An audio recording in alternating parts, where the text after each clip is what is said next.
आता बघाच आमच्याकडे कसा पाऊस लागलाय तो. हा आहे आमचा शारजा UAE. थेट फोन उचललाय आणि म्हटलं तुम्हाला दाखवूनच देते. पुढे पाठी काही बोलायचं नाही, लगेच तुम्हाला पावसाचा व्ह्यू दाखवून देते.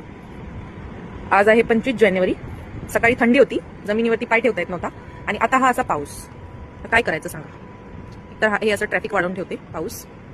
हे बघा, हे अजून ढग भरलेत, म्हणजे रात्रीपर्यंत सांगतोय की मी अजून थोडा थोडा लागूनच जाणार आहे. आणि असं नाही की जोरात लागेल, बस खाली अशी जड मारणार, सगळं ओलं ओलं करणार. दिसते तुम्हाला की वालू सगळी ओली ओली झाली आहे. हे बघा पाणी, आणि हे असे ढग भरलेले आहेत अजून. सकाळी होती थंडी, दुपारी थोडासा ऊन निघालेला, आणि आता हा लागतोय पाऊस. काय बोलायचं सांगा, आता तुम्हीच सांगा. काय करायचं आपण आता? स्वेटर घालायचा, छत्री मागू मी नूनवरून, काय करू सांगा तुम्हीच, कमेंट करा.